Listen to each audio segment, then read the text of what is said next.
प्रजातं रुणानितं तं प्रचीवं साधुविदं साधुतं परिजनसहितं कृष्णचैतन्यदेवं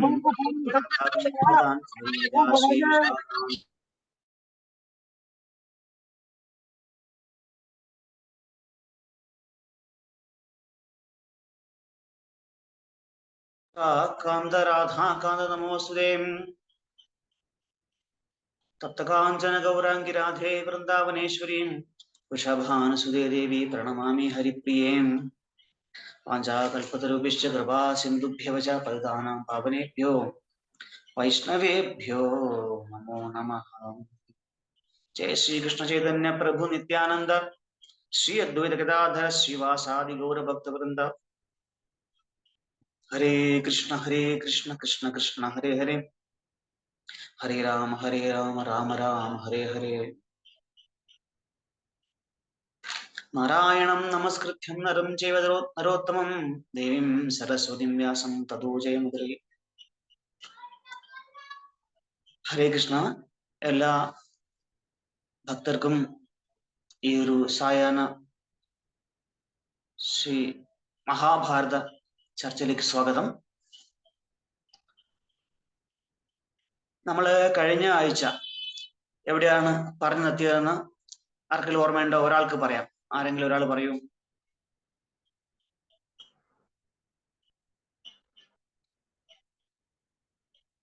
ഹരേ കൃഷ്ണ. ആർക്കെങ്കിലും ഓർമ്മയുണ്ടോ? നമ്മൾ ആമുഖത്തിൽ പറഞ്ഞു നിർത്തിയ എന്താണ്?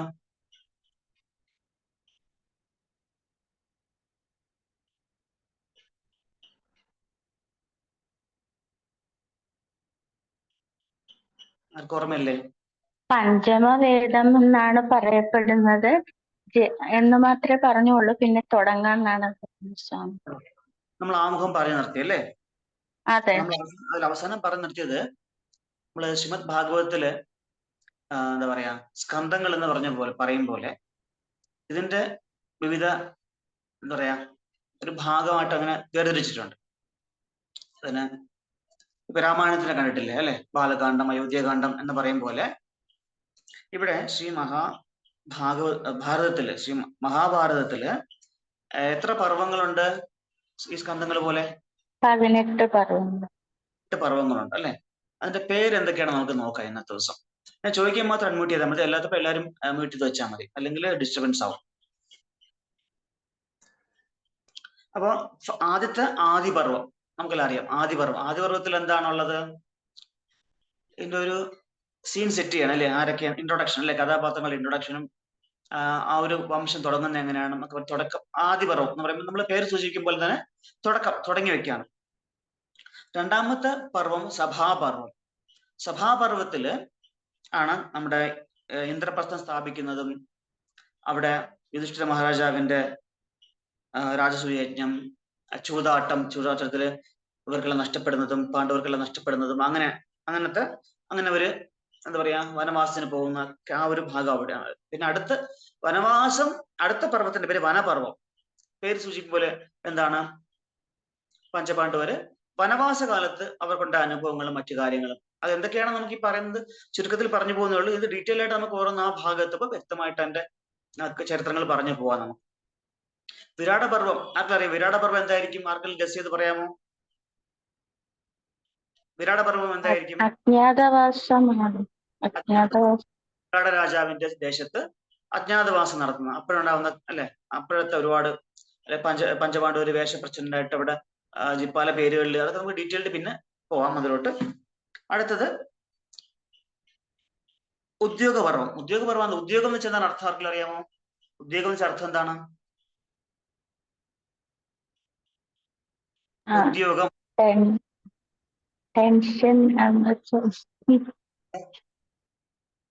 ഉദ്യോഗം എന്ന് പറഞ്ഞാൽ ആകാംക്ഷ. അത് ഉദ്യോഗം. ആ ഉദ്യോഗം എന്ന് പറഞ്ഞാൽ നമ്മൾ ജോലിക്ക് ഉദ്യോഗം എന്ന് പറയൂലേ? അതെ. സർക്കാർ ഉദ്യോഗം എന്ന് പറഞ്ഞ പ്രയത്നം അല്ലെങ്കിൽ യത്നം, എഫേർട്ട് എന്നാണ് അർത്ഥം. എന്തിന്റെ എഫേർട്ടാണ് നടന്നത് അവിടെ? ഈ ഉദ്യോഗപർവത്തില് യുദ്ധം നടക്കാതിരിക്കാനും അതിന്റെ എന്താ പറയാ ദൂത സന്ദേശങ്ങൾ പോകുന്നത് അങ്ങോട്ടും ഇങ്ങോട്ടും പറഞ്ഞ കോംപ്രമൈസ് ചർച്ചകളും ഒക്കെ നടക്കുന്ന, എന്നിട്ടും അതിനെ തകർത്തുകൊണ്ട് യുദ്ധത്തിന് വേണ്ടി സജ്ജമാകുന്ന ഒരു വശത്ത് അങ്ങനെ ആ ഒരു സംഭവ വികാസങ്ങളാണ് ഈ ഉദ്യോഗ പർവ്വത്തിൽ. അല്ലെ, ഭഗവാൻ ഉൾപ്പെടെ അവിടെ ഉദ്യോഗം ചെയ്യുന്നുണ്ട്, അതായത് എഫേർട്ട് ഇടുന്നുണ്ട് അല്ലെ, യുദ്ധം നടക്കാതിരിക്കാനായിട്ട് അല്ലെ. ആരാണ് ദൂത് പോയത് പാണ്ഡവർക്ക് വേണ്ടിയിട്ട്? കൃഷ്ണൻ. തമിഴ്നാട്ടിൽ പാണ്ഡവ ദൂത ഒരു ക്ഷേത്രം തന്നെ ഉണ്ട് ഭഗവാന്റെ പേരിൽ, കൃഷ്ണനാണ്. അവിടെ വെച്ച് ഭഗവാൻ അപമാനിക്കപ്പെടുന്ന അങ്ങനെ ഒരുപാട് കാര്യങ്ങൾ നമുക്കറിയാമല്ലോ അല്ലെ. അതാണ് ഉദ്യോഗപർവം. ഭീഷ്മപർവം എന്ന് പറഞ്ഞാൽ അടുത്തത് ഭീഷ്മപർവം. ഭീഷ്മപർവത്തില് ഭീഷ്മ പിതാമഹൻ എന്താ പറയാ ഇൻചാർജ് ആയിട്ടുള്ള അല്ലെ, സർവ്വസേനാധിപനായിട്ടുള്ള എന്താ പറയാ മഹാരഥനായിട്ട് അദ്ദേഹത്തിന്റെ നേതൃത്വത്തിൽ നടക്കുന്ന ആ സംഭവ വികാസങ്ങളാണ് ഭീഷ്മപർവത്തില്. ഭീഷ്മർ വീണ് കഴിയുമ്പോൾ പിന്നെ അടുത്ത ആരായി? ദ്രോണരായി. ഈ ദ്രോണര് ഈ യുദ്ധത്തിന്റെ കൗരവ സൈന്യത്തിന്റെ ആധിപത്യം അല്ലെങ്കിൽ സർവ്വസേനാധിപത്യം ഏറ്റെടുക്കുന്നു. അപ്പോൾ നടക്കുന്ന സംഭവങ്ങളാണ് ദ്രോണപർവം. പക്ഷെ അതിന്റെ പ്രത്യേകത, ദ്രോണപർവത്തിന്റെ അവസാനം ആകുമ്പോഴത്തേക്കും രണ്ട് സൈഡിൽ ഏകദേശം എല്ലാ മഹാരഥന്മാരും ഒക്കെ മരിച്ചു കഴിഞ്ഞിരിക്കും. ഒരുവിധം യോദ്ധാക്കളൊക്കെ അവസാനം മരിച്ചു കഴിയും അതെത്തുമ്പോൾ തന്നെ. പിന്നെ കർണപർവം, അപ്പോഴാണ് കർണൻ യുദ്ധത്തിന്റെ നേതൃത്വം ഏറ്റെടുക്കുന്നത്, മഹാരഥിയായിട്ട് വരുന്നത്. അപ്പൊ കർണപർവം. അപ്പൊ കർണപർവത്തിൽ കർണൻ മഹാരഥി ആ യുദ്ധത്തിന്റെ കൗരവപ്പടയുടെ നേതൃത്വം ഏറ്റെടുക്കുന്ന സമയത്തുള്ള സംഭവ വികാസങ്ങളാണ് കർണപർവത്തിൽ. അടുത്ത ശല്യപർവം. ശല്യര് ഈ യുദ്ധത്തിന്റെ ആധിപത്യം, ഓരോ മഹാരഥികളും വീഴുമ്പോഴാണ് അടുത്തടുത്ത ആൾക്കാർ ആധിപത്യം ഏറ്റെടുക്കുന്നത്, അതിന്റെ സർവ്വസേനാധിപത്യം എടുക്കുന്നത്. അപ്പം ശല്യപർവത്തിലാണ് ഈ ബലരാമൻ സരസ്വതി നദീതീരത്തേക്ക് ഹിമാലയത്തിലോട്ടൊക്കെ തീർത്ഥാടനം പോകുന്നതിനെ പറ്റിയൊക്കെ പറയുന്നത് അവിടെയാണ്. പിന്നെ ഭീമ ദുര്യോധന യുദ്ധം, അവസാനം ദുര്യോധന ഭീമൻ തുടക്കടിച്ചു കൊള്ളുന്നത്, അതൊക്കെ നമുക്ക് അറിയാമല്ലോ. ആ ഒരു സംഭവം അവിടെയാണ്. സൗപ്തികം എന്ന് പറഞ്ഞാൽ സുഷുപ്തി, സൗപ്തികം അല്ലെ, കുട്ടികൾ ഉറങ്ങിക്കിടക്കുന്നു. സൗപ്തിക പർവം. സൗപ്തിക പർവത്തില് എന്താ പറയാ അശ്വത്ഥാമ, കൃപാചാര്യരും കൃതവർമ്മൊക്കെ ചേർന്നിട്ട് ഉപപാണ്ഡവന്മാർ, അതായത് പാണ്ഡവരുടെ മക്കളെ എല്ലാം അഗ്നിക്കരയാക്കി ശിബിരത്തിലേക്ക് അല്ലെ, യുദ്ധശിബിരത്തിൽ കയറി വന്ന് രാത്രി ഇരുട്ടിന്റെ മറവില് ഈ കുട്ടികളെയൊക്കെ അലിവ ഈ കുമാരന്മാരെ ഉപപാണ്ഡവന്മാരെ കൊല്ലുന്ന ഒക്കെ അവിടെ നടക്കുന്നത് സൗപ്തിക. ആ സമയത്ത് സൗപ്തിക പർവ്വം എത്തുമ്പോഴത്തേക്കും പാണ്ഡവ പക്ഷത്ത് വെറും 7 പേരും കൗരവ പക്ഷത്ത് 3 പേരും മാത്രം അവശേഷിക്കും യോദ്ധാക്കള്. അത് കഴിയുമ്പോഴത്തേക്കും സ്ത്രീപർവത്തിൽ എന്തായിരിക്കും സ്ത്രീപർവത്തില്? ആർക്കെങ്കിലും പറയാമോ? അതെ, സ്ത്രീകളുടെ അല്ലെ, കുരുവംശത്തിലെ സ്ത്രീകളുടെ വിലാപങ്ങളും അതുമായിട്ട് ബന്ധപ്പെട്ട, കാരണം ഏകദേശം എല്ലാവരും മരിച്ചു കഴിഞ്ഞല്ലോ അല്ലെ, അവരുടെ ദുഃഖവും വ്യതയൊക്കെ പറയുന്ന അതാണ്. പിന്നെ ഒരുപാട് കാര്യങ്ങളുണ്ട്, പ്രധാനമായിട്ട് ഇതാണ്. അത് കഴിയുമ്പോൾ ശാന്തിപർവം കുറച്ച് ഏറെക്കുറെ സമാധാനപരമായിട്ടുള്ള കാലഘട്ടം, ശാന്തി പേര് സൂചിപ്പിക്കുമ്പോൾ തന്നെ. അപ്പോഴാണ് യുധിഷ്ഠിരന്റെ കിരീടധാരണവും അതുമായിട്ട് ബന്ധപ്പെട്ട കാര്യങ്ങളും. അത് കഴിയുമ്പോൾ അനുശാസനം. ശാന്തിപർവത്തിൽ പിന്നെ ഭീഷ്മരുടെ ഒരുപാട് ധർമ്മ അല്ലെ, ഒരുപാട് ധർമ്മം, അവസാനം അദ്ദേഹത്തിന് അറിയുന്ന ധർമ്മങ്ങളും ഒരുപാട് നിഗൂഢമായ ജ്ഞാനമൊക്കെ യുധിഷ്ഠിരന് പറഞ്ഞു കൊടുക്കുന്ന ഒരു സ്ഥലം കൂടിയാണ് ഈ ശാന്തിപർവം. അനുശാസന പർവത്തിൽ ഭീഷ്മരുടെ അവസാന നിർദ്ദേശങ്ങളൊക്കെ കൊടുക്കുന്ന ഒരു ഭാഗമാണ് അനുശാസനം എന്ന് പറയുമ്പോൾ തന്നെ അല്ലെ. ശാസനം വെച്ചാൽ എന്താ പറയാ, ഇൻസ്ട്രക്ഷൻസ് അല്ലെ, ഉപദേശം. അശ്വമേധം, അത് എല്ലാവർക്കും അറിയുന്നതാണ് അല്ലെ. അവസാനം അശ്വമേധ യാഗം നടത്തുമല്ലോ ദുര്യോധനന്റെ നേതൃത്വത്തില്. അപ്പൊ പല പാണ്ഡവന്മാരും ഈ ലോകത്തിന്റെ പല ഭാഗങ്ങളിൽ പോയിട്ടൊക്കെയാണ് അവര് ആ ദേശങ്ങളൊക്കെ പിടിച്ചെടുത്ത് അല്ലെ അശ്വമേധം നടത്തി. അപ്പോഴാണ് വീണ്ടും കൃഷ്ണൻ അർജുനന് അനുഗീത ഉപദേശിക്കുന്ന അവിടെയാണ്. പിന്നെ ആശ്രമവാസിക, നമുക്കെല്ലാം ഊഹിക്കുന്ന പോലെ തന്നെ ആശ്രമവാസിക എന്താണ്, ഇവരെല്ലാരും ഗാന്ധാരി, കുന്തി, ധൃതരാഷ്ട്രരൊക്കെ എന്താ പറയാ പ്രസ്ഥാനം തേടി പോവുകയാണ് അവര്. വാനപ്രസ്ഥം, മഹാപ്രസ്ഥാനത്തിലേക്ക് അവര് പോയി. പിന്നെ അവരുടെ മരണമൊക്കെ എവിടെ സംഭവിക്കുന്ന പിന്നീട് നോക്കാം, എങ്ങനെയാണ് മരിക്കുന്നതെന്നൊക്കെ. അത് കഴിഞ്ഞ് മൗസല പർവ്വം. മൗസലം എന്ന് വെച്ചാൽ എന്താ, ആർക്കും ഊഹിക്കാമോ? പറയാം, മൗസലം എന്ന് വെച്ചാൽ എന്താണ് അർത്ഥം? മുസലം എന്ന് വെച്ചാൽ എന്താണ്? നമ്മൾ ബലരാമനെ പ്രാർത്ഥിക്കാൻ പറയുന്നുണ്ട്, നമസ്തേ മുസലായുധ നമസ്തേ. കലപ്പ ക്ഷീരം കലപ്പം സീരപാണെ എന്ന് പറഞ്ഞാൽ കലപ്പ ധരിച്ചവൻ. സീരം എന്ന് വെച്ചാൽ കലപ്പ. മുസലം എന്ന് വെച്ചാൽ ഒലക്ക, ഇരുമ്പൊലക്ക, ഒലക്ക. അപ്പൊ മൗസല പർവ്വതത്തിൽ എന്തിനെ പറ്റിയായിരിക്കും പറയുന്നത്? ആർക്ക് ഊഹിക്കാമോ?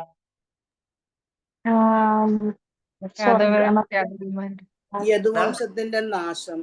അതെ അതെ, കറക്റ്റ്. ഹരേ കൃഷ്ണ. അടുത്തത് മഹാപ്രസ്ഥാനികം അല്ലെ. മഹാപ്രസ്ഥാനികം എന്ന് പറഞ്ഞാല് പഞ്ചപാണ്ഡവര് വാനപ്രസ്ഥനിക്കും. നമ്മള് കേട്ടിട്ടില്ലേ? ഉത്തരാഖണ്ഡില് ബദരി ആ ഭാഗം ഉണ്ടല്ലോ, സരസ്വതി നദിയുടെ തീരത്തൂടെ അവർ നടന്നു പോകുന്ന ഒരു, എല്ലാവർക്കും അറിയാലോ അത്. അത് വനത്തിലേക്ക് അവര് വാനപ്രസ്ഥത്തിലേക്ക് പോകുന്നതാണ്. പിന്നെ സ്വർഗാരോഹണം. ഇവരെല്ലാവരും അവസാനം യുധിഷ്ഠിരനെ കുറച്ച് ടെസ്റ്റുകളൊക്കെ നേരിടേണ്ടി വരും. ആ ടെസ്റ്റുകളൊക്കെ പാസ്സായ അദ്ദേഹം എല്ലാവരും ഇവര് തിരിച്ച് മോക്ഷം തേടി കിട്ടിപ്പോകുന്ന ഒരു കാര്യങ്ങളൊക്കെയാണ്. അപ്പൊ ഇത്രയാണ് ഇതിന്റെ ഉള്ളടക്കം. ആർക്കും എല്ലാവർക്കും മനസ്സിലായോ? മനസ്സിലായോ? മനസ്സിലായി. ഇതൊക്കെ നിങ്ങൾക്ക് വേണമെങ്കിൽ നോട്ട് ചെയ്ത് വെക്കാം. ബുക്കും പേപ്പറും എടുത്ത് വെച്ചാൽ നിങ്ങൾക്ക് പറയുന്ന കാര്യങ്ങളും ചില പേരുകളും ചില കഥയിൽ പേരൊക്കെ നമ്മൾ വിട്ടുപോകും, ചിലപ്പോൾ അങ്ങോട്ട് മാറിപ്പോകും. ഒക്കെ നോട്ട് ചെയ്ത് വെച്ചാൽ ഫുൾ കഥ എഴുതാൻ നിൽക്കണ്ട, ജസ്റ്റ് ആ ഒരു പോയിന്റ്സ് മാത്രം നോട്ട് ചെയ്ത് വെച്ചാൽ എല്ലാവർക്കും ഉപയോഗപ്പെടും എന്ന അതിന്റെ ഒരു റിക്വസ്റ്റ് ആണ്. എല്ലാവർക്കും ഉപയോഗപ്പെടും, അതുകൊണ്ടാണ് പറയുന്നത്. അപ്പൊ അങ്ങനെ അത് കഴിഞ്ഞു. അപ്പോ ആദ്യത്തെ ഞാൻ ഒരു കാര്യം പറഞ്ഞിരുന്നു, ആദ്യത്തെ മഹാഭാരത പ്രഭാഷണം നടത്തിയത് ആരാണ്, അല്ലെ പാരായണം നടത്തിയത് ആരാണ്? വൈശമ്പായനാണ്. എവിടെയാണ് നടത്തിയത്? ജനമേജയന്റെ സർപ്പസദ്. അതെ, ജനമേജയന്റെ സർപ്പസദസ്സിൽ. പണ്ടൊക്കെ ഈ ക്ഷേത്രങ്ങളിൽ അല്ലെങ്കിൽ ഇതുപോലത്തെ മഹായജ്ഞങ്ങളൊക്കെ നടക്കുമ്പോൾ അതിന്റെ ഇടയിൽ പുരാണ പാരായണം അല്ലെങ്കിൽ ഇങ്ങനത്തെ ഇതിഹാസ പാരായണങ്ങളൊക്കെ ഉണ്ടായിരുന്ന ഒരു കാലത്ത്. നമ്മുടെ ഒരു 10-50 കൊല്ലം അല്ലെങ്കിൽ 30 കൊല്ലം മുമ്പൊക്കെ തന്നെ ഇപ്പോഴും ചില അമ്പലങ്ങളിലൊക്കെ ഉണ്ട് പുരാണ പാരായണം വെച്ചിട്ടുണ്ട്. അത് ചടങ്ങായിട്ട് സൈഡിൽ നടക്കും. ബാക്കിയുള്ളവർ വേറെ ഡാൻസും പാട്ടുമായിട്ടും അല്ലെങ്കിൽ എന്താ പറയാ ഫുഡിന്റെ ഇതുമായിട്ട് തിരക്കിലും അത് പല കാര്യങ്ങളിലും അവർ തിരക്കായിരിക്കും. പക്ഷെ പുരാണ പാരായണം ചില അമ്പലങ്ങളിൽ ഇങ്ങനെ പുരാണ പാരായണം ചില നോട്ടീസിൽ കാണാൻ പറ്റും, പുരാണ പാരായണം എന്ന് പറഞ്ഞിട്ട്. പക്ഷെ പണ്ട് അങ്ങനെയല്ല, മഹായജ്ഞങ്ങളുടെ ഒക്കെ ഇടയിൽ ഈ പുരാണ പാരായണമൊക്കെ ഉണ്ടായിരുന്നു, അല്ലെങ്കിൽ ഇങ്ങനത്തെ ഇതിഹാസ പാരായണങ്ങൾ ഉണ്ടായിരുന്നു. അങ്ങനെ വൈശമ്പായനൻ ഈ ജനമേജയം നടത്തിയ സർപ്പസത്രത്തില് എല്ലാ മുനിമാരും ഉണ്ട്. അതിൽ ശരിക്കും എന്താ പറയാ സ്വന്തം പരമ്പരയിൽപ്പെട്ട അല്ലെ ഒരു എന്താ പറയാ പേരക്കുട്ടി ആയിട്ടുള്ള ജനമേജനെ കാണാനായിട്ട് ആര് വരുന്നു? വ്യാസദേവൻ വരുന്നുണ്ട് ശിഷ്യന്മാരോട്. അങ്ങനെ തന്റെ മുതുമുത്തച്ഛനെ ഇങ്ങനെ കണ്ട ആനന്ദത്തില് അദ്ദേഹത്തിന് സ്വർണ്ണ സിംഹാസനത്തിൽ ഇരുത്തി വേണ്ട രീതിയിൽ സ്വീകരിച്ചിരുത്തി എന്താ പറയാ സ്വന്തം പരപിതാക്കന്മാരുടെ പൂർവികരുടെ പാണ്ഡവരും കൗരവരും തമ്മിൽ എന്ത് ചെയ്തു അവർ അതൊക്കെ അറിയാൻ വലിയ ആകാംക്ഷ. കാരണം നിങ്ങൾക്ക് വിറ്റ്നസ് ആണല്ലോ, സാക്ഷിയാണല്ലോ വ്യാസദേവൻ. അപ്പം വ്യാസദേവനോടൊക്കെ ചോദിച്ചറിയാൻ വേണ്ടി അങ്ങനെ റിക്വസ്റ്റ് ചെയ്യുമ്പോൾ വ്യാസദേവൻ പറയും, സ്വന്തം ശിഷ്യനായിട്ടുള്ള വൈശമ്പായനോട് പറയും, വൈശമ്പായന നീ തന്നെ ഇതൊക്കെ പറഞ്ഞു കൊടുക്കുന്നുണ്ട്. അവിടെ വ്യാസദേവനും കേട്ടുകൊണ്ടിരിക്കുകയാണത്. അപ്പോ വൈശമ്പായനൻ തുടങ്ങുകയാണ് ഇങ്ങനെ: നാരായണം നമസ്കൃത്യ നരം ചൈവ നരോത്തമം ദേവീം സരസ്വതിം വ്യാസം തതോ ജയമുദ്രയേ. ഇതിന്റെ അർത്ഥം എന്താണ്? ആരെങ്കിലും പറയാമോ?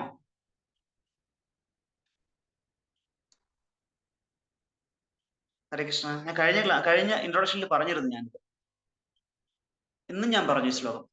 എന്തെന്ന് വെച്ചാല്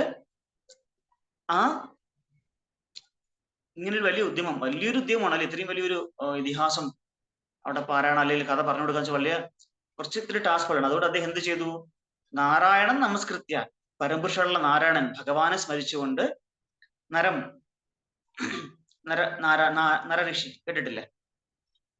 ഭഗവാന്റെ കൂടെ അർജുനന്റെ മുമ്പുള്ള ഇതാണ് നരഋഷിയായിട്ടുള്ള മുൻജന്മം. അപ്പൊ നരനാരായണന്മാരാണ് ബദ്രിയില് ലോകനന്മയ്ക്കായിട്ട് തപസ്സനുഷ്ഠിച്ചിരിക്കുകയാണെന്നാണ് പറയണത്. അപ്പൊ നരമുനിയെ നാരായണം നമസ്കൃത്യ നരം ചൈവ നരോത്തമം ദേവീം സരസ്വതിം വ്യാസം. അപ്പം സരസ്വതി ദേവിയെയും, കാരണം ഈ വാക്ക് തരുന്നത് സരസ്വതി, വാഗ്ദേവതയാണല്ലോ സരസ്വതി.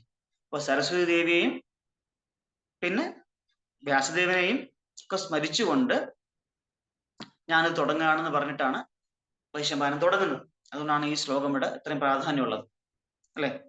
എപ്പോഴും നമ്മൾ ഇതാണ് ഗുരുത്വം എന്ന് പറയണം, അല്ലെ? ഗുരുക്കന്മാരെയും അത് തന്ന ആൾക്കാരെയൊക്കെ സ്മരിച്ചുകൊണ്ട് ആണ് ആദ്യം നമ്മള് എന്താ പറയാ ഈ ഒരു ഭഗവാന്റെ കാര്യങ്ങൾ പറയാനോ അല്ലെങ്കിൽ എന്ത് കാര്യത്തിൽ നമ്മൾ ഏത് നല്ല കാര്യം ചെയ്യുമ്പോഴും നമുക്ക് പൂർവികരുടെയും അല്ലെങ്കിൽ ഗുരുക്കന്മാരുടെയും ഒക്കെ ഭഗവാന്റെയും ഒക്കെ സ്മരണകളോട് ചെയ്യുന്നതാണ് എപ്പോഴും നല്ലത്. അത് സുഖപര്യവസാനിക്കും, അല്ലെ?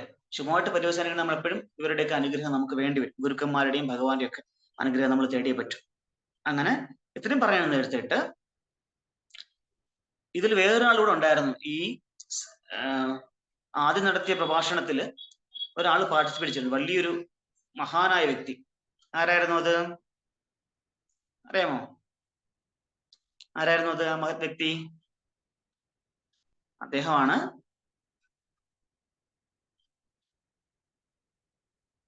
സൂത ഗോസ്വാമി, അല്ലെ?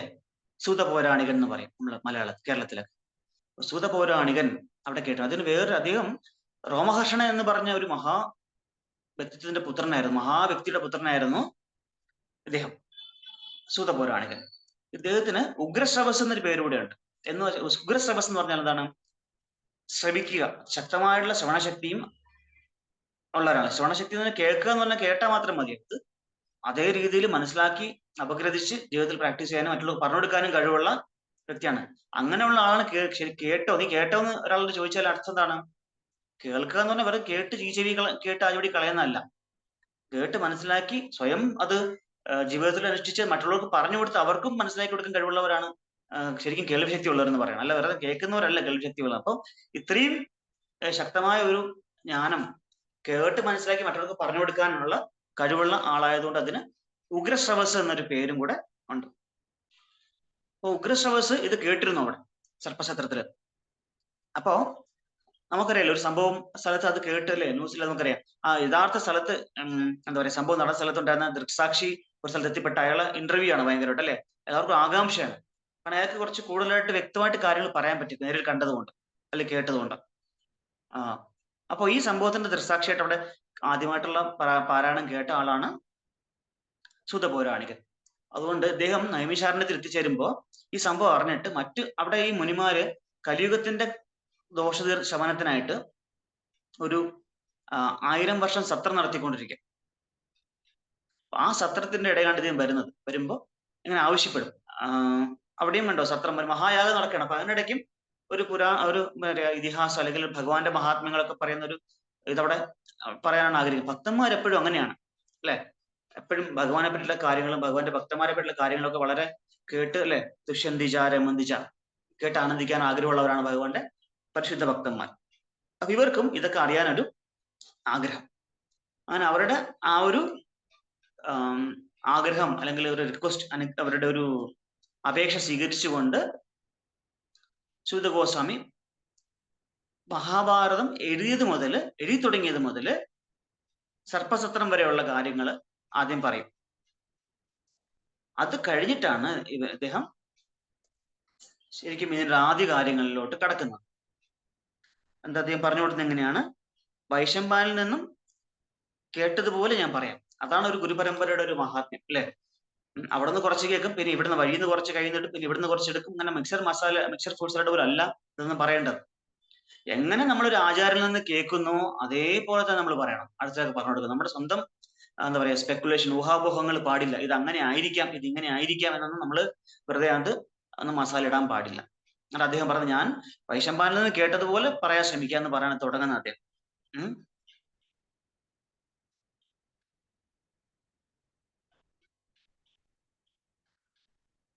അങ്ങനെ അടുത്ത് അദ്ദേഹം തുടങ്ങുകയാണ് ഈ കഥയുടെ, ഈ പരമ്പരയുടെ അല്ലെങ്കിൽ ഒരു സാമ്രാജ്യം, വംശം അതിന്റെ ആരംഭത്തിന്റെ സംഭവങ്ങൾ പറഞ്ഞു കൊടുക്കുകയാണ്. ഒരു പൗരവ വംശം, ഒരു വംശത്തില് വസു എന്ന് പേരുള്ള ഒരു രാജാവ് ഉണ്ടായിരുന്നു. അദ്ദേഹം വളരെ ശക്തനായിട്ടുള്ള എന്താ പറയാ ഒരു യോദ്ധാവും ഒക്കെ നായാട്ട് വീരനും ഒക്കെ ആയിരുന്നു.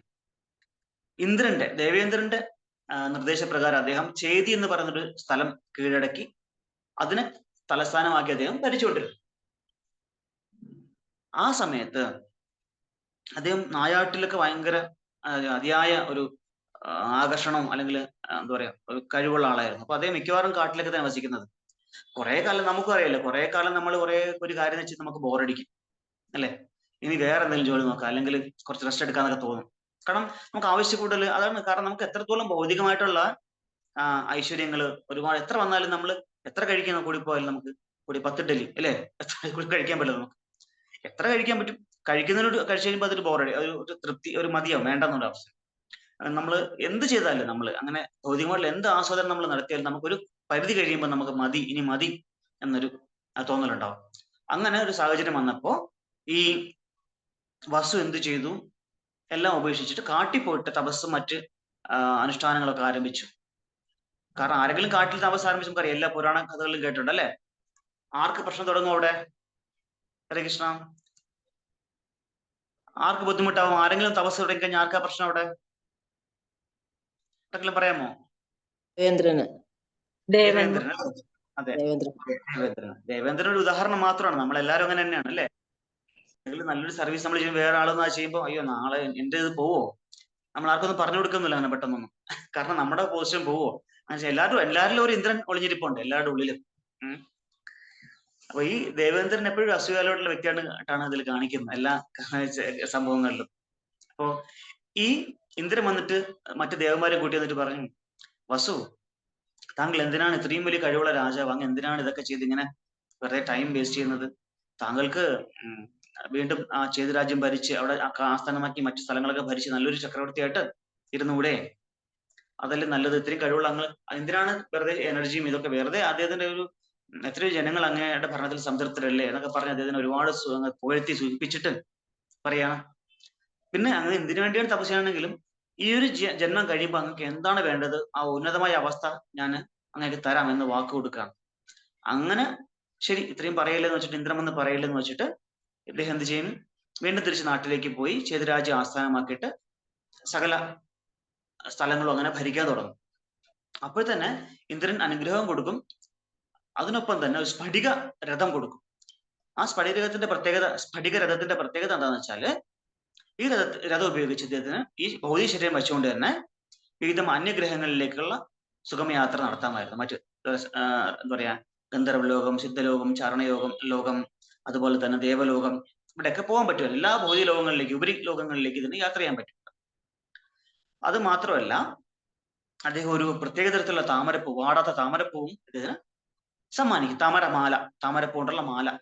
ആ മാല ധരിച്ചാൽ പ്രത്യേകത എന്ന് വെച്ചാൽ ഏത് ആയുധം കൊണ്ടുള്ള ആക്രമണം ഉണ്ടായാലും ഇതിന് ഒരു മുറിവും അപകടവും പറ്റില്ല.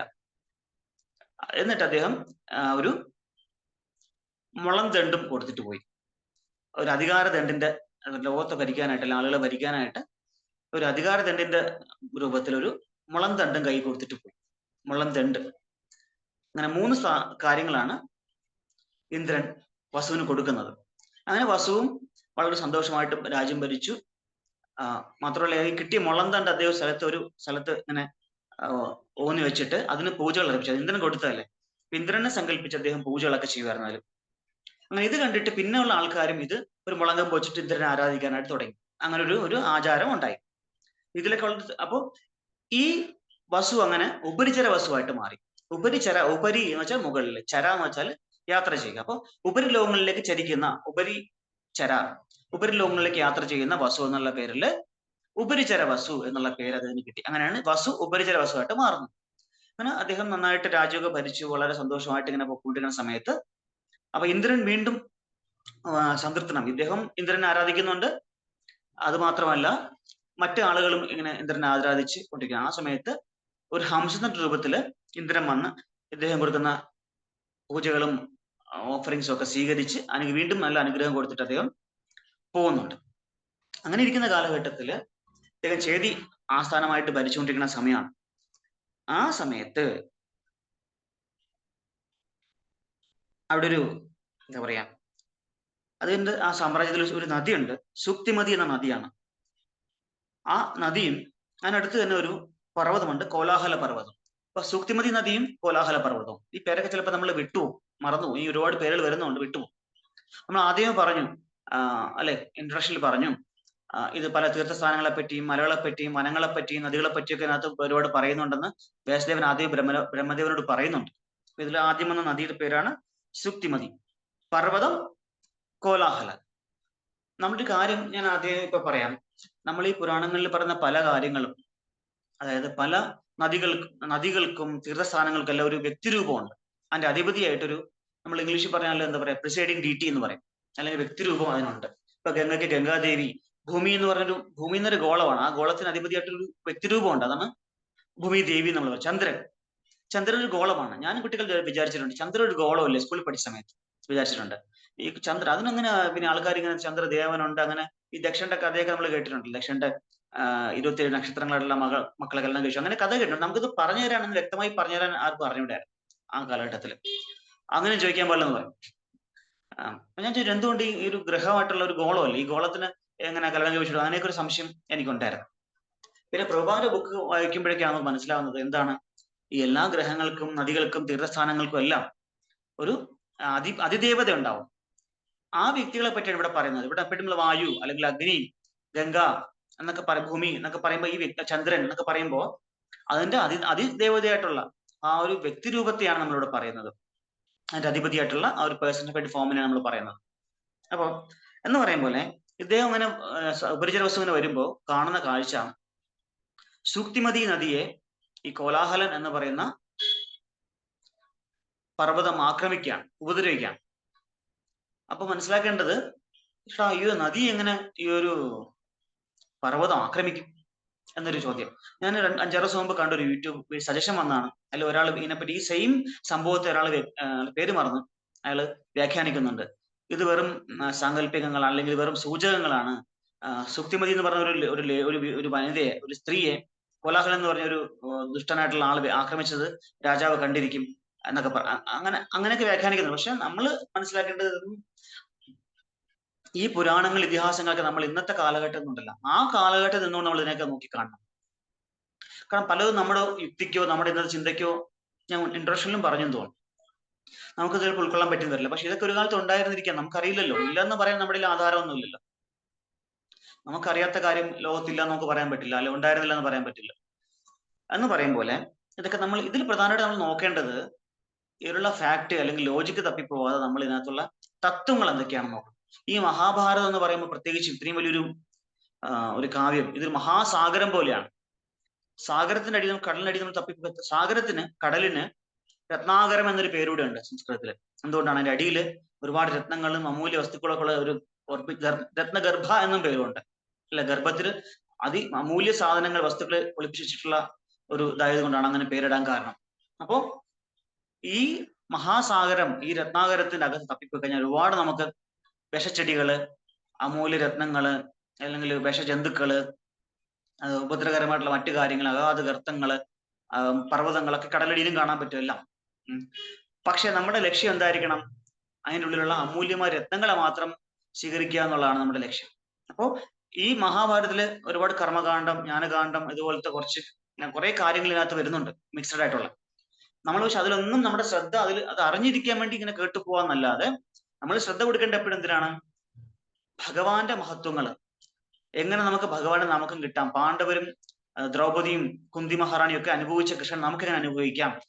അവരുടെ ജീവിതത്തിൽ എങ്ങനെയാണ് അവരുടെ ബുദ്ധിമുട്ട് വന്നപ്പോൾ എങ്ങനെയാണ് അവരുടെ ജീവിതത്തെ അവർ മാനേജ് ചെയ്ത്, ആ സിറ്റുവേഷൻ എങ്ങനെയാണ് മാനേജ് ചെയ്തത്, ആ സാഹചര്യങ്ങൾ അവർ അതിജീവിച്ചത് എങ്ങനെയാണ്, അവസാനം അവർക്ക് കൃഷ്ണൻ എങ്ങനെ കിട്ടി, കൃഷ്ണനെ തന്നെ അവരെങ്ങനെ ശരണം പ്രാപിച്ചു, ശരണാഗതി എന്തായിരുന്നു, ഭീഷ്മരുടെ ജീവിതം എങ്ങനെയായിരുന്നു, ഇതൊക്കെ മനസ്സിലാക്കി ഇന്ന് തത്വം ഉൾക്കൊള്ളുക എന്നായിരിക്കണം നമ്മുടെ പ്രധാന ലക്ഷ്യം. നമ്മുടെ രത്നങ്ങളെ കോരിയെടുക്കുക എന്നുള്ളതാണ് നമ്മുടെ ലക്ഷ്യം. അല്ലാതെ മറ്റ് കടച്ചെടികളോ ബൈ പ്രൊഡക്ഷൻ നമ്മുടെ ലക്ഷ്യമല്ല.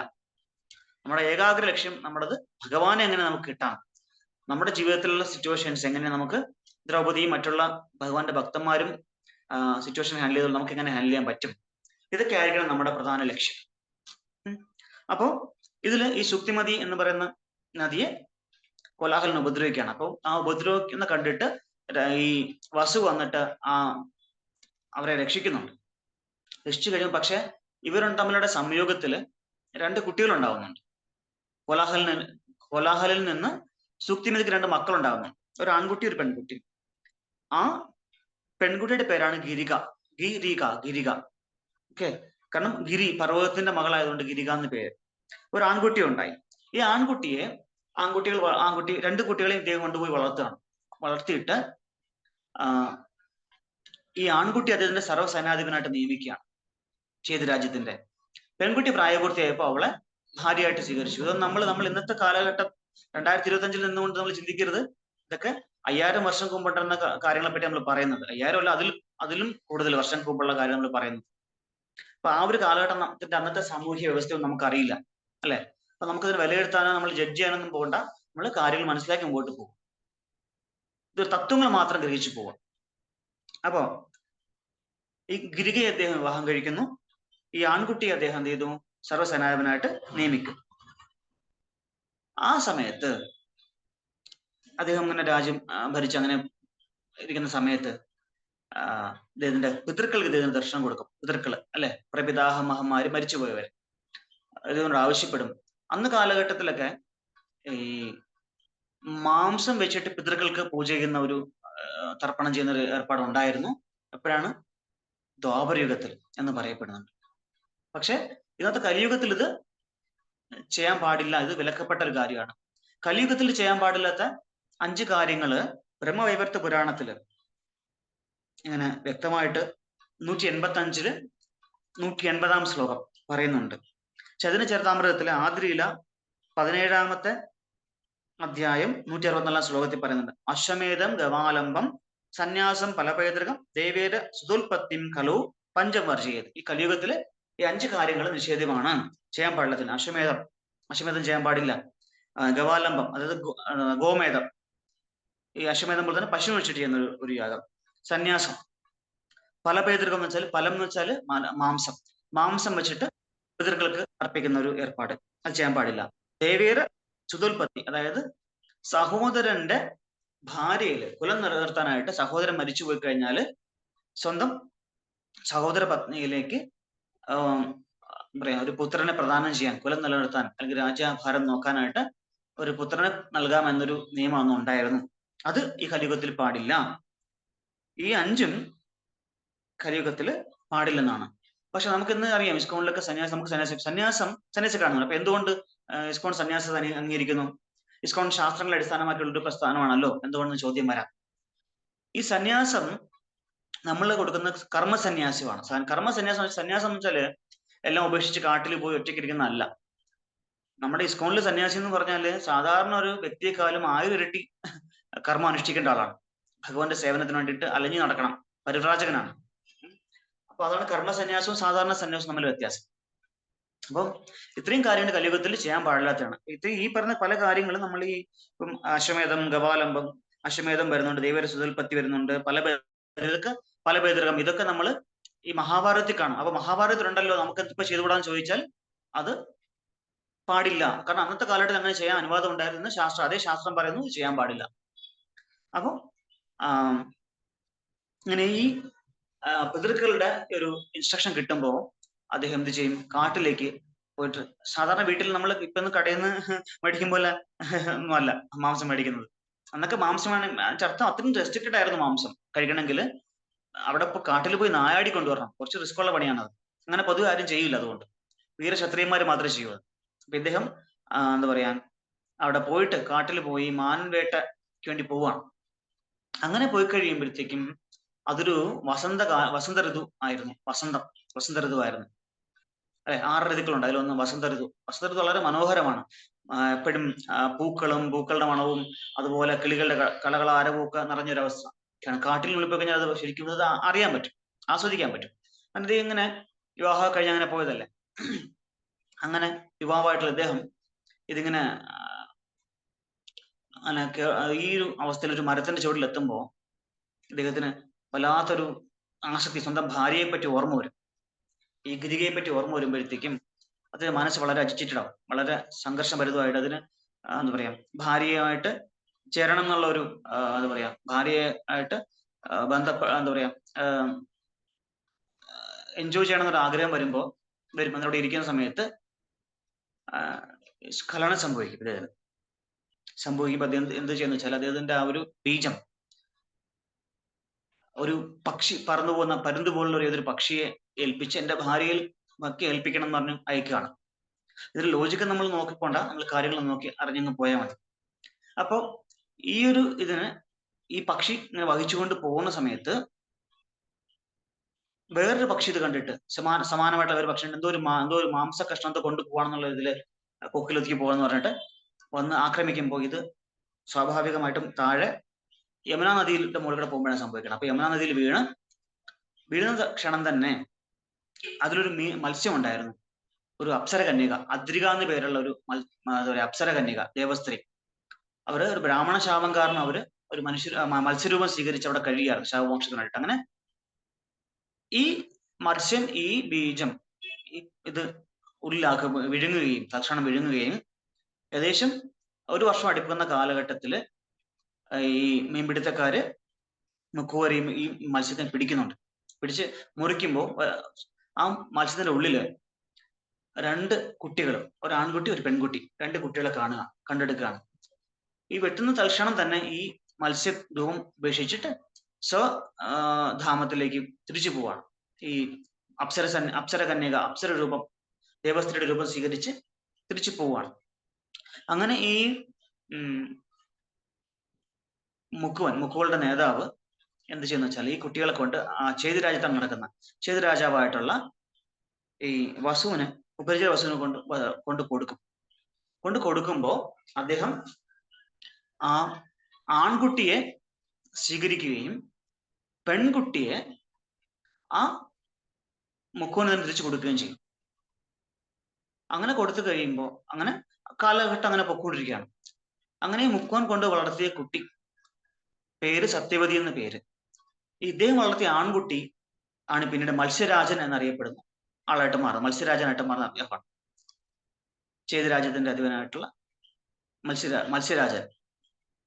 പെൺകുട്ടി അങ്ങനെ ഈ മുക്കുവരുടെ ഇടയിൽ വളർന്നു വരുന്ന മുക്കുവരുടെ നേതാവിന് രാജാവ് എന്ന് വേണമെങ്കിൽ പറയാം. അദ്ദേഹത്തിന്റെ കൂടെ അദ്ദേഹം സ്വന്തം മകളായിട്ട് വളർത്തിക്കൊണ്ടുവരികയാണ്. അങ്ങനെ ഈ പെൺകുട്ടിയാണ് സത്യവതി. ഈ സത്യവതിക്ക് എന്താണ് ജോലി എന്ന് പറഞ്ഞാല് ഈ യമുനയില് ആൾക്കാരെ അങ്ങോട്ടും ഇങ്ങോട്ടും കടത്തില് തോണി തുഴയുകയാണ് ഈ അച്ഛൻ കൊടുത്ത ഒരു സർവീസാണ്, ജോലിയാണ്. അങ്ങനെ അത് ചെയ്തുകൊണ്ടിരിക്കുന്ന സമയത്ത് അതിസുന്ദരിയായിട്ടുള്ള യുവതിയാണ് ഈ സത്യവതി. കാരണം അപ്സര കന്യകയുടെ പുത്രിയായിട്ടൊക്കെ ജനിച്ചാന്നല്ലോ. അപ്പൊ അത്രയും ഒരു സൗന്ദര്യവും എന്താ പറയാ ഒരു അഭവമായ സൗന്ദര്യത്തിന് ഉടമയൊക്കെയാണ്. അപ്പൊ ഈ പെൺകുട്ടി ഇങ്ങനെ നദി കടത്തിക്കൊണ്ട സമയത്ത് യാദൃശികമായിട്ട് അവിടെ പരാശര മുനി അവിടെ എത്തുന്നുണ്ട്. പരാശര മുനി വ്യാസന്റെ പിതാവാണ്, നമുക്കെല്ലാം അറിയാം. അദ്ദേഹം ഒരു വ്യാസനാണ്. വ്യാസൻ ഒരാളല്ല, പല കാലഘട്ടത്തിൽ പല വ്യാസന്മാരുണ്ടായിരുന്നു. വ്യാസൻ, നമ്മുടെ കൃഷ്ണദേവായന വ്യാസൻ, അദ്ദേഹത്തിന്റെ പിതാവായിട്ടുള്ള പരാശരൻ വ്യാസനായിരുന്നു. അദ്ദേഹത്തിന്റെ പിതാവ് ശക്തിമുനി ഒരു വ്യാസനായിരുന്നു. അങ്ങനെ വ്യാസൻ എന്ന് പറഞ്ഞാൽ എന്താണ്? വ്യസിക്കുന്നവൻ, വേദങ്ങളെ വ്യസിക്കുന്നവനാണ് വ്യാസൻ, ക്രോഡീകരിക്കുന്നവൻ. വേദങ്ങൾ വ്യാസവിരചിതമല്ല, അദ്ദേഹം അതിനെ ക്രോഡീകരിക്കുക മാത്രമാണ് ചെയ്യുന്നത്. അപ്പം വേദങ്ങളെ ക്രോഡീകരിക്കുന്ന വ്യസിക്കുന്നവൻ വ്യാസൻ.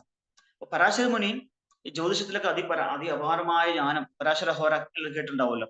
എന്താ പറയാ ഒരു ഓതറൈസ്ഡ് ഗ്രന്ഥമാണ് പരാശര ഹോരയൊക്കെ ജ്യോതിഷത്തിൽ. അപ്പൊ ഈ പരാശര മുനി ആ ഒരു പ്രത്യേക സമയത്തിൽ ഇങ്ങനെ ഗ്രഹങ്ങളുടെ ആ ഒരു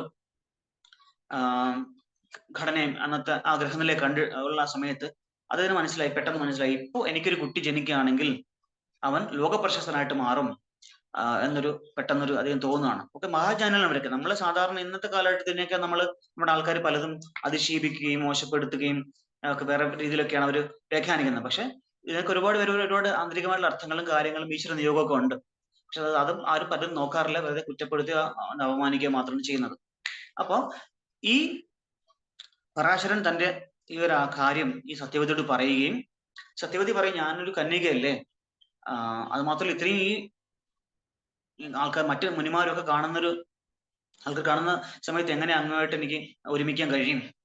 അങ്ങനെ പറയുമ്പോൾ ഈ പരാശരന് എന്താ പറയാ യോഗിയും കൂടിയാണ്. യോഗശക്തി കൊണ്ട് അദ്ദേഹം ഒരു മേഘങ്ങളുടെ മറ സൃഷ്ടിക്കുകയും സത്യവതിയുമായിട്ട് ചേർന്ന് അവിടെ ഒരു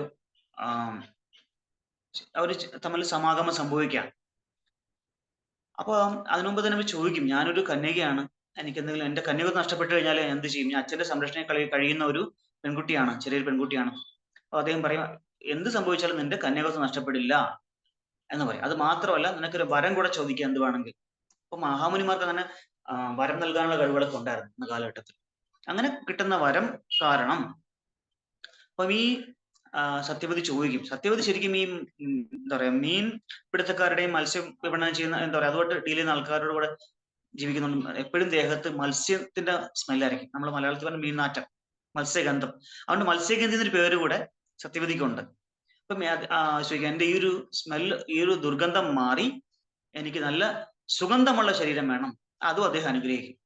അങ്ങനെയാണ് ഈ മത്സ്യഗന്ധി യോജനഗന്ധി അല്ലെങ്കിൽ ഗന്ധവതി എന്നുള്ള പേരിൽ അറിയപ്പെടുന്നത്. ഗന്ധവതി അല്ലെങ്കിൽ യോജനഗന്ധി. എന്തുകൊണ്ടെന്ന് പറഞ്ഞാല് ഈ പെൺകുട്ടിയുടെ ശരീരത്തിൽ നിന്ന് കസ്തൂരി ഗന്ധം ഉണ്ടാവും. ആ കുട്ടി നിൽക്കുന്ന സ്ഥലത്ത് നിന്ന് 1 യോജന ദൂരത്തിലേക്ക് ചുറ്റുപാടും കസ്തൂരി ഗന്ധം പരക്കുമായിരുന്നു ഈ അനുഗ്രഹത്തിന് ശേഷം. അപ്പോൾ ഇവര് തമ്മിൽ സമാഗമം സംഭവിക്കുന്നു. ഇവര് പരശുരാമന്റെ ഉടനെ തിരിച്ചു പോവാണ്. വേണ്ട അനുഗ്രഹങ്ങളെ കൊടുത്ത് തിരിച്ചു പോവാണ്. ഉടൻ തന്നെ ഒരു ദ്വീപില് ഒരു കുട്ടിക്ക് ജന്മം നൽകുകയും സത്യവതി കുട്ടിക്ക് ജന്മം നൽകുക, ആൺകുട്ടിക്ക് ജന്മം നൽകുക. ആ കുട്ടി ഉടൻ തന്നെ വളർന്ന് ഒരു യുവാവായി തീരുകയും ചെയ്യുന്നു. അതേ ദിവസം തന്നെ, അപ്പൊ തന്നെ. അപ്പൊ ആ കുട്ടി ഉടൻ തന്നെ പറയണ, അമ്മയെ നമസ്കരിച്ച് പറയണം, ഞാൻ തപസ്സിനായിട്ട് പോവാണ്, അമ്മയ്ക്ക് എപ്പോഴും എന്നെ വേണം എന്ന് തോന്നിയാൽ വിചാരിച്ചാൽ മതി, അപ്പൊ ഞാൻ അമ്മയുടെ മുമ്പിൽ എത്തിക്കൊള്ളാം എന്നുള്ള വാക്ക് കൊടുത്തിട്ട് ഈ യുവാവ് അവിടെ നിന്ന് യാത്രയാവുകയാണ്. ആ യുവാവാണ്, ആ പ്രത്യേക മുഹൂർത്തത്തിൽ ജനിച്ച ആ ഒരു യുവാവാണ് വ്യാസൻ. നമ്മൾ പറയുന്ന കൃഷ്ണദ്വൈപായന വ്യാസൻ. ദ്വീപിൽ ജനിച്ചത് കൊണ്ട് ദ്വൈപായനൻ എന്നൊരു പേരും കൂടെ, അതാണ് കൃഷ്ണദ്വൈപായന വ്യാസൻ എന്ന് പറയുന്നത്. അപ്പൊ ഈ വ്യാസനാണ് ഈ മഹാഭാരതം രചിച്ചത്, അല്ലെങ്കിൽ എന്താ പറയാ ജന്മം ഇതിനെ ക്രോഡീകരിച്ച് എഴുതിയത്. എഴുതിയെന്ന് വെച്ചാൽ പറഞ്ഞു കൊടുത്തത്. എഴുതിയത് ഗണപതിയാണെന്ന് നമ്മൾ ആദ്യം പറഞ്ഞു. അപ്പൊ ഇതിന്റെ കർത്താവ് ശരിക്കും ആരാണ്? ഈ ഒരു മഹാകാവ്യത്തിന്റെ ഈ അറിയപ്പെടുന്ന വ്യാസദേവനാണ്. അങ്ങനെ ഈ യോജന അപ്പൊ ഈ ഒരു യോജന അത് കഴിയുമ്പോഴത്തേക്കും ഇതിനൊരു പ്രത്യേകതയുണ്ട്. ഈ പുതിയ മണം കിട്ടുന്നതുമായി ബന്ധപ്പെട്ട് ഒരുപാട് മറ്റു കഥകൾ ഇനി തുടർച്ചയായിട്ട് വരും. ഒരു യോജന എന്ന് പറഞ്ഞാല് 12.8 കിലോമീറ്റർ, അത് 8 മൈലാണ് ഒരു യോജന എന്ന് പറഞ്ഞാൽ. അപ്പൊ ഇത്രയും ദൂരത്തേക്ക് ഈ സ്ത്രീയുടെ ശരീരത്തിൽ നിന്ന് സുഗന്ധം വമിക്കുമായിരുന്നു. അപ്പൊ അതങ്ങനെ ആ ഒരു എപ്പിസോഡ് അവിടെ അങ്ങനെ നിൽക്കുകയാണ്. അമ്മയുടെ അനുഭവത്തോടു കൂടി ഈ പുത്രൻ തപസ്സിന് പോവാണ്. ആ പുത്രനാണ് വ്യാസൻ. കുറച്ച് അങ്ങനെ ഇരിക്കുമ്പോഴത്തേക്കും ഈ പരശുരാമൻ 21 തവണ ഭൂമിയിൽ ക്ഷത്രിയന്മാരെ നിഗ്രഹിച്ച് എല്ലാ ക്ഷത്രിയന്മാരും നശിച്ചു. വേറെ ക്ഷത്രിയകുലം മുമ്പോട്ട് പോകാൻ ഒരു മാർഗമില്ല. അങ്ങനെ ഈ ക്ഷത്രിയ രാജകുമാരിലും മഹാറാണിമാരൊക്കെ കൂടെ ബ്രാഹ്മണരെ ഇവരിവിടെ ഒളിച്ചിരിക്കുകയായിരുന്നു. ഇവർ വന്നിട്ട് പരശുരാമൻ ഹിമാലയത്തിൽ പോകും ഇതെല്ലാം കഴിഞ്ഞിട്ട് തപസ്സിന്.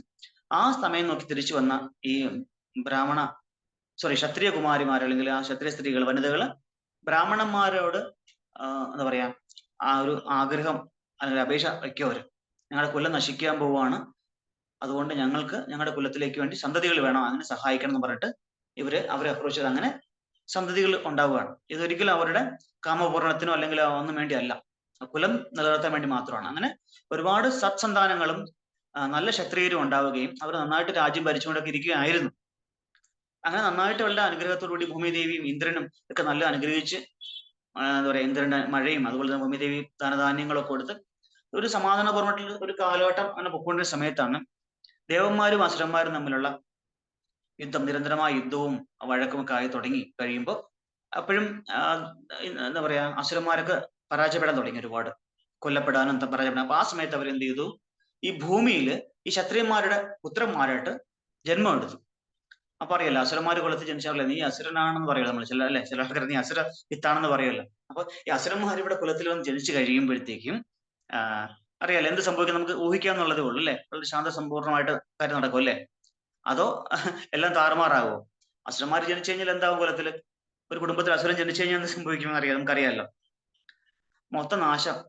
ആ സമയം ഭൂമിക്ക് ഭാരം, ഭൂമിഭാരം കൂടുമ്പോൾ ഭൂമിദേവിക്ക് ഒരുപാട് അധർമ്മവും സഹിക്കാൻ പറ്റില്ല. ഭൂമിദേവിക്ക് ഒരുപാട് ഇങ്ങനെ ഭാരം കൂടുമ്പം ദേവി എന്ത് ചെയ്യും?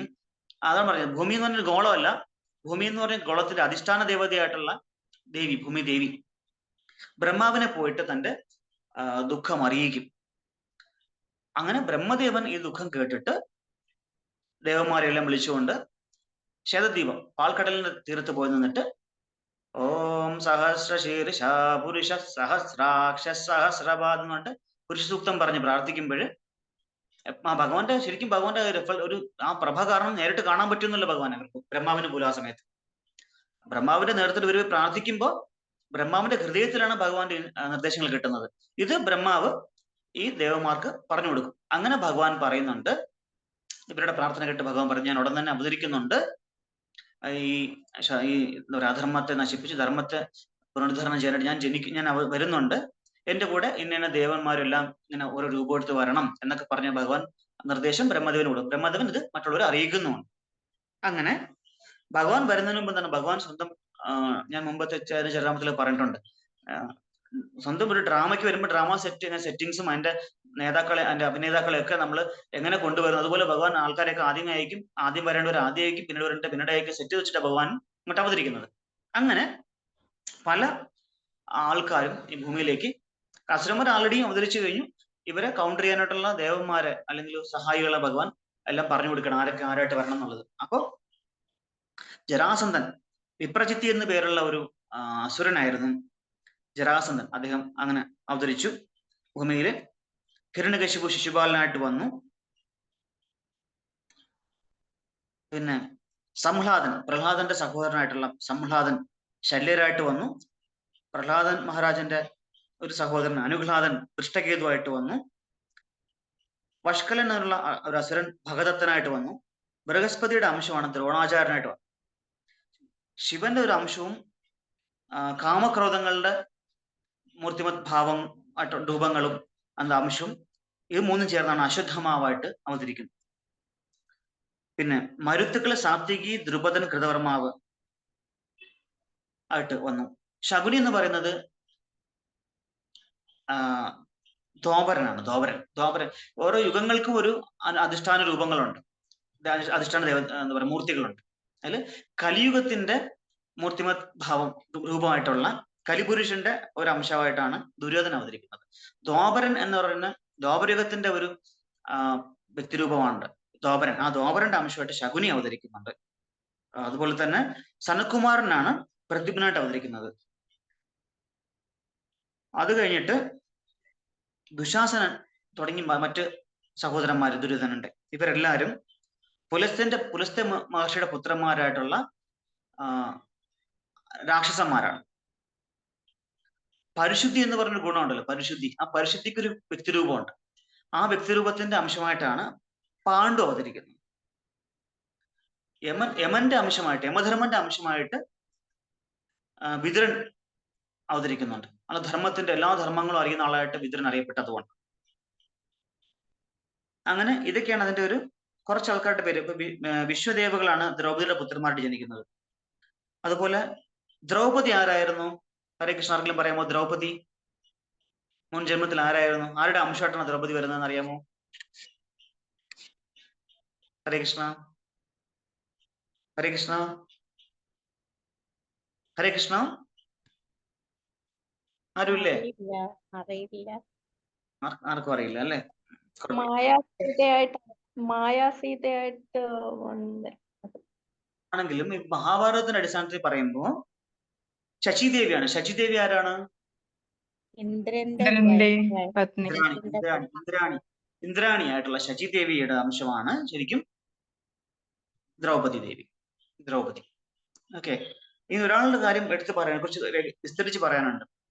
അഭിമന്യു അല്ലേ? ഞാൻ പറയുന്നത് അഭിമന്യു എത്ര വയസ്സിലാണ് മരിച്ചത്? അഭിമന്യു 16 വയസ്സിലെ. ഈ അഭിമന്യു മരിക്കാനൊരു കാരണം നമ്മൾ നോക്കുമ്പോൾ നമ്മളെല്ലാം പുറമെ കാണും, അതിന്റെ ഉള്ളിലോട്ടുള്ള കാര്യം നമുക്ക് പലതും അറിയില്ല. നമ്മൾ അങ്ങനെ അറിയാതെയാണ് അഭിപ്രായം പറയുന്നത് പല കാര്യങ്ങളിലും. നമ്മുടെ ജീവിതത്തിലും അങ്ങനെയാണ്, വെറുതെ അഭിപ്രായം പറയും. പക്ഷെ അതിന്റെ പിന്നിലുള്ള കാര്യം എന്താണ്, അതിന്റെ കാര്യകാരണം എന്താണ്, ആ വ്യക്തിക്ക് എന്താണ് അപ്പൊ സംഭവിച്ചത്, ആ സമയത്ത് എന്തുകൊണ്ടാണ് അങ്ങനെ ചെയ്തു എന്നൊക്കെ നമ്മൾ ചിന്തിക്കില്ല ഒരിക്കലും. വെറുതെ അഭിപ്രായം പറയാം നമ്മൾ. അതുപോലെ ഈ അഭിമന്യു 16 വയസ്സ് മരിച്ചു അങ്ങനെ തോന്നുന്നത്, പക്ഷെ ഇതിനൊരു പിന്നീട് കഥയുണ്ട്. ഒരു കഥയല്ല, ഒരു കാരണമാണ്. കാരണം ഇതുപോലെ എല്ലാ ദേവന്മാരും ഇങ്ങനെ ഭഗവാനെ സപ്പോർട്ട് ചെയ്യാനായിട്ട് വരണം എന്നുള്ളൊരു ഇതൊക്കെ ഉണ്ടാകുമ്പോൾ ചന്ദ്രൻ, നമ്മുടെ ചന്ദ്രൻ എന്ന് പറയുമ്പോൾ നമ്മൾ ഈ കാണുന്ന ആകാശമാണ് ചന്ദ്രഗോളമല്ല. ആ ചന്ദ്രലോകത്തിന് അധിപനായിട്ടുള്ള സോമൻ, ചന്ദ്രദേവൻ. ആ ചന്ദ്രദേവന്റെ അടുത്ത് ഇങ്ങനെ പറയും ചന്ദ്രന് ഭയങ്കര ചന്ദ്രന്റെ പുത്രനുണ്ട്, വർച്ചസ് എന്ന പേര്, വർച്ചസ്. ഈ വർച്ചസിനെ പിരിയാൻ ഈ പിതാവിന് വളരെ ബുദ്ധിമുട്ടാണ്. കാരണം അത്രയും മകനോട് അത്രയും വാത്സല്യ സ്നേഹാദരങ്ങൾ കൂടുതലാണ്, സ്നേഹവാത്സല്യം കൂടുതലാണ്. അപ്പോ ഇദ്ദേഹം പറയും എന്റെ മകനെ പിരിഞ്ഞിരിക്കാൻ വലിയ ബുദ്ധിമുട്ടാണ് എനിക്ക് എന്ന് പറയുമ്പോൾ ശരി, പക്ഷെ ഭഗവാന്റെ സേവനത്തിന് വിടാതിരിക്കാനും പറ്റില്ല, സർവീസ് വിടാതിരിക്കാൻ. അപ്പൊ അതുകൊണ്ട് ഇതൊരു കണ്ടീഷൻ വെക്കും, എന്റെ പുത്രൻ മനുഷ്യലോകത്തെ 16 വർഷം മാത്രമേ അവിടെ ഉണ്ടാകാൻ പാടുള്ളൂ. അത് കഴിയുമ്പോൾ അദ്ദേഹത്തിന് തിരിച്ചു വിടണം ഇവിടെ ഇങ്ങോട്ട് എന്റെ അടുത്തേക്ക്. അതിനിടയ്ക്ക് അദ്ദേഹം പേരും പ്രശസ്തിയും ഒക്കെ ഉണ്ടാക്കി വലിയ മഹാ യോദ്ധാവായി അവിടെ എല്ലാം ഒരു കുലത്തിന്റെ അവസാനം കുലം ഞെട്ടറ്റ് പോകുന്നൊരവസ്ഥയിൽ വീണ്ടും കുരുവംശം എങ്ങനെയാണ് വരുന്നത്? ഈ അഭിമന്യു കൂടിയാണ് അല്ലേ? അഭിമന്യുടെ പുത്രനെ കൂടിയാണ് ആ വംശം വീണ്ടും വരുന്നത്. ഏകദേശം എല്ലാം അവസാനിച്ചെന്നുള്ള ഘട്ടത്തിലാണ് ഈ അഭിമന്യുവിന്റെ പുത്രനെ കൂടെ ആ കുലം വീണ്ടും എന്താ പറയാ തളിർക്കുന്നത്. അപ്പൊ അങ്ങനെ കുലത്തിനെ പുനരുദ്ധരിക്കുന്ന തരത്തിലുള്ള ഒരു പുത്രനായിട്ട് ശക്തനായ യോദ്ധാവായിട്ടിരുന്നിട്ട് എന്റെ പുത്രൻ തിരിച്ചു വരണം എന്നുള്ള അനുഗ്രഹത്തോട് ആ വാക്കിന്റെ പുറത്താണ് എല്ലാ ദേവന്മാരും അതിന് സമ്മതിക്കുകയും അനുഗ്രഹം കൊടുക്കുകയും ചെയ്ത ശേഷമാണ് ഈ വർച്ചസ് ഭൂമിയിൽ അഭിമന്യുവായിട്ട് വരുന്നത്, ജന്മം എടുക്കുന്നത്. അഭിമന്യുവിന്റെ അർത്ഥം എന്താണ്? ആർക്കെങ്കിലും പറയാമോ? അഭിമന്യു അഭിമന്യു ഭീ എന്ന് വെച്ചാൽ എന്താണ്? ആർക്കെങ്കിലും പറയാമോ? ഭീ ഭീ ഭീ ഭീ എന്ന് വെച്ചാൽ ഭീതി, ഭയം. ഭീ എന്ന് വെച്ചാൽ എന്താണ്? അപ്പോ ആ ഭീ ഭയമില്ലാത്ത. മന്യു എന്ന് വെച്ചാൽ എന്താണ്? മന്യു മൃത്യു. ഞാൻ ഇൻട്രൊഡക്ഷൻ പറഞ്ഞിരുന്നു. മന്യു വൃക്ഷമാണ് ദുര്യോധനൻ എന്ന് പറഞ്ഞു അല്ലെ. മന്യു എന്ന് വെച്ചാൽ ക്രോധം, എന്താ പറയാ ഒരു രോഷം, ക്രോധം, ഇതൊക്കെ. അപ്പൊ ശത്രുക്കളെ ഉഗ്രമായ ക്രോധത്തോടി നശിപ്പിക്കുന്ന ഭയമില്ലാത്തവനായിട്ടുള്ള വ്യക്തി എന്നാണ് അഭിമന്യു. ആ അഭിമന്യു ക്രോധവും ആ ഒരു ഇതും വീര്യതയൊക്കെ ഉണ്ട്. ക്രോധം, ഉഗ്രമായ ക്രോധം പ്ലസ് എന്താണ്? ഭയമില്ലായ്മയുണ്ട്. അങ്ങനെയുള്ള വ്യക്തിയാണ് ആര്? അഭിമന്യു. ആ ഭീമന്യു അർത്ഥം. അങ്ങനെയാണ് 16 വയസ്സുള്ള അഭിമന്യു അരിങ്കൊല ചെയ്യപ്പെട്ടത്. അപ്പോൾ ഉടൻ തന്നെ അദ്ദേഹം സ്വശരീരം സ്വധാമത്തിലേക്ക് തിരിച്ച് അച്ഛൻ്റെ അടുത്തേക്ക് സോമമണ്ഡലത്തിലേക്ക് അല്ലെങ്കിൽ ചന്ദ്രമണ്ഡലത്തിലേക്ക് തിരിച്ച് പോവുകയാണ്. അങ്ങനെ ആ ഒരു സംഭവം കഴിഞ്ഞു. അങ്ങനെ ഇരിക്കുന്ന സമയത്ത് ഇത് ഓരോരോ കഥകളാണ്. ഇത് ഈ പറയുന്ന സംഭവങ്ങൾ അവിടെ നിർത്തിയിട്ട് പിന്നെ ഇതിനോട് കണക്ട് ചെയ്ത് വരുന്ന സമയമുണ്ട്. അപ്പോഴും നമുക്ക് മനസ്സിലാവുള്ളൂ. ഓരോ സംഭവം ഇങ്ങനെ പറഞ്ഞു നിർത്തുക, ഓരോ സീക്വൻസ്. പിന്നെ അങ്ങനെ ഇരിക്കുന്ന സമയത്താണ് അടുത്തൊരു സംഭവം നടക്കുകയാണ്. ഇത് ഇത്രയായി, ഇതിന്റെ ഒരു ഒരുക്കങ്ങളൊക്കെ ഇത്രയായി, സീനെല്ലാം സെറ്റായി അല്ലെ, കഥാപാത്രങ്ങളെല്ലാം സെറ്റായി. അപ്പം മഹാഭിഷൻ എന്നൊരു ഇക്ഷാകുവംശ രാജാവ് ഉണ്ടായിരുന്നു. മഹാഭിഷൻ അദ്ദേഹം വളരെ വലിയൊരു യോദ്ധാവും ഒക്കെ ആയിരുന്നു, നായാട്ട് വീരനും ഒക്കെ ആയിരുന്നു. അദ്ദേഹം 1000 അശ്വമേധ യാഗം ചെയ്തിട്ട് അദ്ദേഹം സ്വർഗത്തിലെത്തുകയാണ്. സ്വർഗത്തിലും ഒരു ലോകങ്ങളിലൊക്കെ എത്താനുള്ള വളരെ വലുത് നേടിയെടുത്തു. അങ്ങനെ സ്വർഗത്തിലെ ആൾക്കാരെല്ലാം കൂടെ ബ്രഹ്മദേവനെ ഒന്ന് എന്താ പറയാ കാണാനായിട്ട് അല്ലെങ്കിൽ പൂജിക്കാനും അത് ആദരിക്കാനായിട്ട് പോവുകയാണ്. അവിടെ ഒരു സഭ കൂടി. ആ സഭയിൽ ആരെത്തി? നമ്മുടെ മഹാവിഷ്ണു ഉണ്ടായിരുന്നു. അതേസമയത്ത് ആ സമയത്താണ് നമ്മുടെ ഗംഗാദേവി, വീണ്ടും ഞാൻ പറയുന്നു, ഗംഗാദേവി നദി അങ്ങോട്ട് വരുന്നതല്ല, ഗംഗയുടെ അധിഷ്ഠാന ദേവതയായിട്ടുള്ള ആ വ്യക്തിരൂപം ശുഭ്രവസ്ത്രധാരിയായിട്ട് അവിടെ കടന്നു വരികയാണ്. ആ സമയത്ത് യാദൃശികമായിട്ടൊരു കാറ്റ് വീശുകയും ദേവിയുടെ വസ്ത്രം ഒന്ന് മാറുകയും ചെയ്തു. അപ്പൊ ദേവിയുടെ ശരീരലാവണ്യം, രൂപലാവണ്യം കണ്ട എല്ലാവരും ദേവിയെ കണ്ടപ്പോൾ എണീറ്റ് തൊഴുതു, എന്താ പറയാ അതിന്റെ ആദരങ്ങൾ അർപ്പിച്ചു. പക്ഷെ ഈ മഹാഭിഷം മാത്രം ആ ഒരു കാമചിന്തയോട് കൂടി ദേവിയെ നോക്കുകയാണ്. ഇത് കണ്ട ബ്രഹ്മാവ് എന്ത് ചെയ്തു എന്ന് വെച്ചാൽ ശപിച്ചു, രണ്ടുപേരെ ശപിച്ചു. ഗംഗാദേവിയോട് പറഞ്ഞു, നീ ഭൂമിയിൽ പോയിട്ട് മനുഷ്യരൂപത്തിൽ കുറച്ചുനാൾ താമസിക്കാനുള്ള ഒരു ശാപം കൊടുത്തു. മഹാവിഷ്ണും നീ മനുഷ്യരൂപത്തിൽ ജനിക്കുന്ന പറഞ്ഞിട്ടൊരു ശാപം, രണ്ടുപേർക്കും ഒരു ശാപം കൊടുത്ത് അങ്ങ് വിട്ടു. ഇത് കഴിയും. പക്ഷെ അദ്ദേഹം ഒരു എക്സംഷൻ, ഒരു പ്രത്യേക അനുഗ്രഹം കൊടുത്തു ഈ മഹാവിഷ്ണുവിന്. സ്വന്തം പിതാവിനെ തിരഞ്ഞെടുക്കാനുള്ള ഒരു എന്താ പറയാ അധികാരം മാത്രം കൊടുത്തു.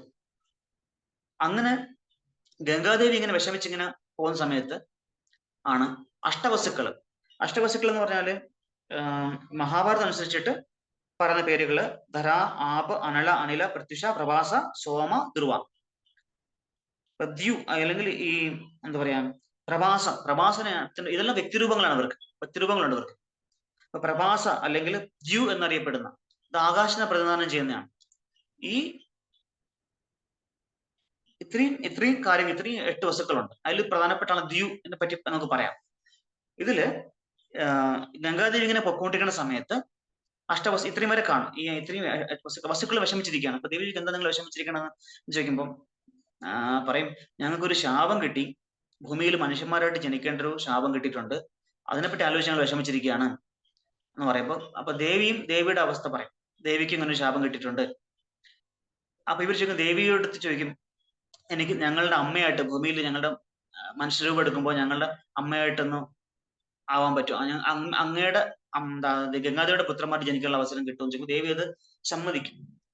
അപ്പൊ ഇവരോട് നിങ്ങൾക്ക് പിതാവായിട്ട് ആരെ വേണമെന്ന് ചോദിക്കുമ്പോൾ ഇവര് പറയും ഞങ്ങൾക്ക് എന്താ പറയാ പ്രദീപ് മഹാരാജാവിന്റെ പുത്രനായിട്ട് ജനിക്കാൻ പോകുന്ന ഒരു രാജകുമാരനുണ്ട്, അയാളുടെ പുത്രനായിട്ട് ജനിച്ചാൽ മതി എന്ന് പറയും. ആ പുത്രനാണ് പിന്നീട് ശന്തനു എന്ന പേരിൽ അറിയപ്പെടുന്ന മഹാരാജാവ്. ഇങ്ങനെ ഇവര് തമ്മിൽ ഇങ്ങനെ സംസാരിച്ചു, കാര്യങ്ങളൊക്കെ ഇങ്ങനെ സംസാരിച്ചിങ്ങനെ പോകുന്ന സമയത്ത് രണ്ട് ഗംഗാദേവിയും വസുക്കളും വേറെ പിരിഞ്ഞു പോകും. അങ്ങനെ കാലാന്തരത്തിൽ കുറച്ചു കാലം കഴിയുമ്പോഴത്തേക്കും ഗംഗാതീരത്ത് മഹാരാജ പ്രദീപൻ വന്നവിടെ എന്താ പറയാ കുറെ അനുഷ്ഠാനങ്ങളൊക്കെ ചെയ്തിരിക്കുന്ന സമയത്ത് പ്രദീപന്റെ അടുത്തൊരു സ്ത്രീ രൂപം വന്ന് അതിന്റെ വലത് മടിയിൽ തൊടയിൽ കയറിയിരിക്കും പെട്ടെന്ന്. അപ്പം എന്ത് വേണം ചോദിക്കും.